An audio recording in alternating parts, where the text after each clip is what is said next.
Assalamualaikum warahmatullahi wabarakatuh. Saya Prasetyo Hidayat dari Prodi Manajemen Fakultas Ekonomi dan Bisnis Universitas Jambi dengan NIM C1B021007 akan menjelaskan mengenai aplikasi SPSS dan contoh penggunaannya dalam uji regresi linear sederhana.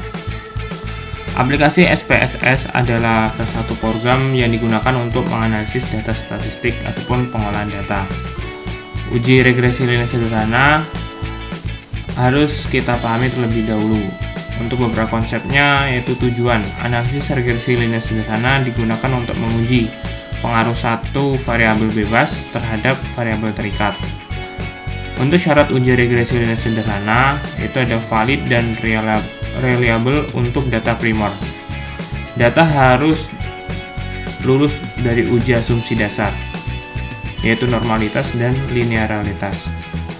Untuk dasar pengambilan keputusan dalam uji regresi linear sederhana dapat mengacu pada dua hal, yakni yang pertama membandingkan nilai signifikansi dengan nilai probabilitas sebesar 0,05. Jika nilai signifikansinya kurang dari 0,05, artinya variabel X berpengaruh terhadap variabel Y. Sedangkan jika nilai signifikansinya lebih dari 0,05, artinya variabel X tidak berpengaruh terhadap variabel Y. Adapun cara lain untuk indikator dasar pengambilan keputusan yaitu dengan membandingkan nilai T hitung dengan T tabel. Jika nilai T hitung lebih besar dari T tabel, artinya variabel X berpengaruh terhadap variabel Y.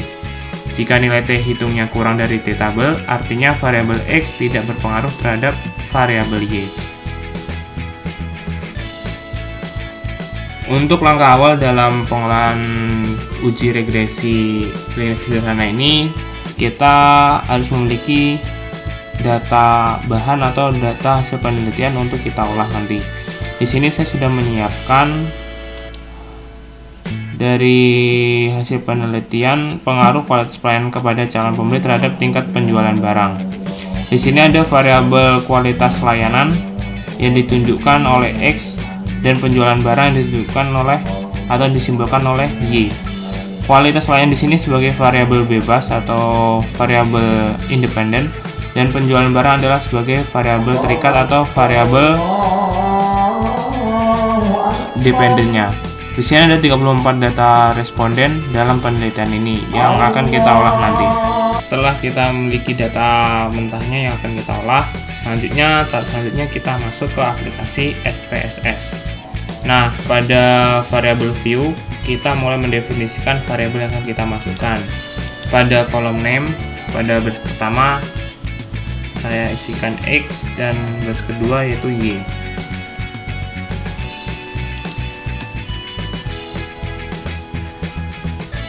Pada baris X, labelnya saya berikan nama kualitas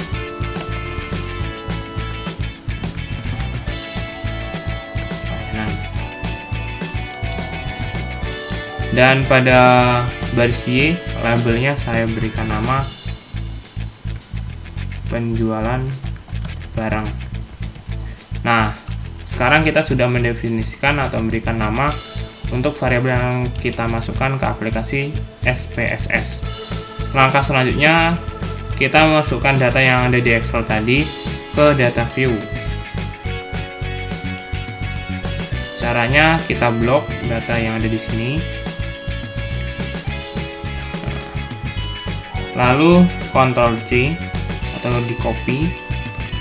Lalu masuk ke data view pada aplikasi SPSS. Lalu kita klik di sini, lalu klik Ctrl V atau paste. Nah, sudah lengkap, 34 data responden sudah masuk. Setelah itu kita klik Analyze, lalu Regression dan Linear. Nah, coba saya ulangi lagi. Nah, untuk kolom yang independen kita masukkan kualitas layanan dengan cara kita klik kualitas layanan, lalu klik panah ini. Nah, dia sudah masuk ke kolom atau tempat independen. Selanjutnya untuk dependennya yaitu penjualan barang. Caranya kita klik penjualan barang di sini, lalu klik tanda panah. Nah, sudah masuk. Setelah itu kita klik OK. Nah, ini muncul hasil output atau keluaran regresinya. Setelah muncul output atau keluaran regresi ini, kita mulai interpretasi atau menjelaskan dari output yang keluar ini. Yang pertama ada output bagian pertama itu variable entered atau removed, menjelaskan tentang variabel yang dimasukkan serta metode yang digunakan. Dalam hal ini variabel yang dimasukkan adalah kualitas layanan sebagai variabel independen atau variabel bebas, dan penjualan barang sebagai variabel dependen atau variabel terikatnya, dan metode yang digunakan adalah metode enter. Output yang kedua adalah model summary, menjelaskan besarnya nilai korelasi atau hubungan yang ditunjukkan oleh R, yaitu sebesar 0,371. Artinya bahwa ada hubungan antara variabel X dengan variabel Y. Dari output tersebut diperoleh koefisien determinasi atau R² sebesar 0,138 yang mengandung pengertian bahwa pengaruh variabel bebas atau kualitas layanan terhadap variabel penjualan barang adalah sebesar 13,8%.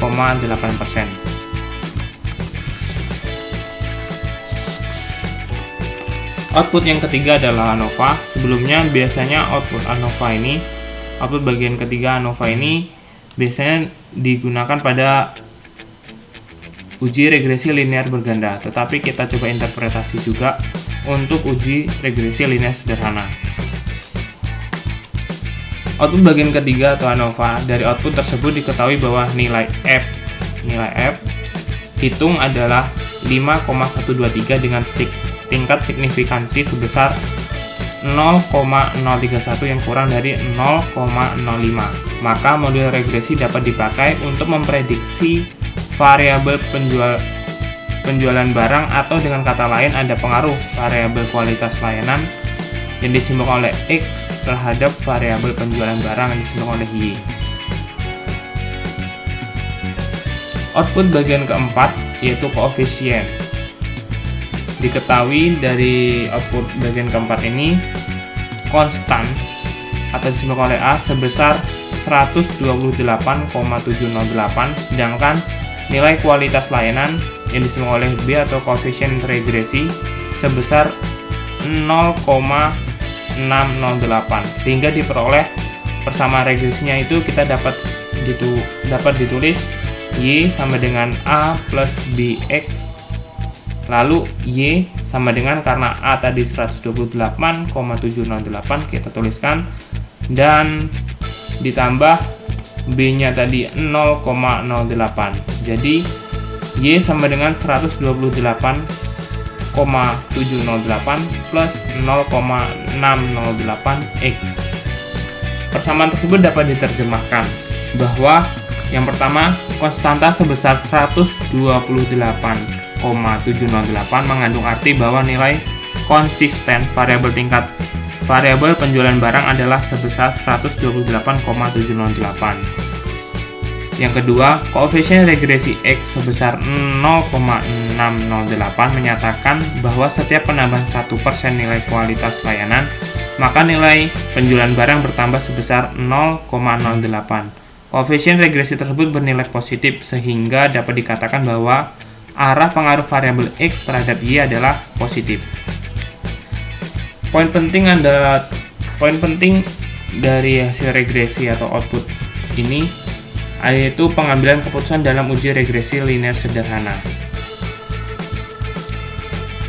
Berdasarkan nilai yang pertama, berdasarkan nilai signifikansi dari variabel koefisien diperoleh nilai signifikansi sebesar 0,031 yang kurang dari 0,05, sehingga dapat disimpulkan bahwa variabel kualitas layanan atau disimbolkan oleh X berpengaruh terhadap variabel tingkat penjualan yang disimbolkan oleh Y.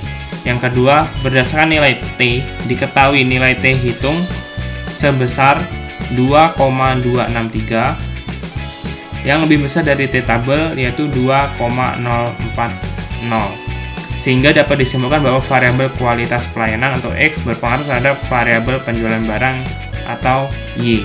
Sekian video penjelasan tentang aplikasi SPSS dan contoh penggunaan dalam uji regresi sederhana. Wassalamualaikum warahmatullahi wabarakatuh.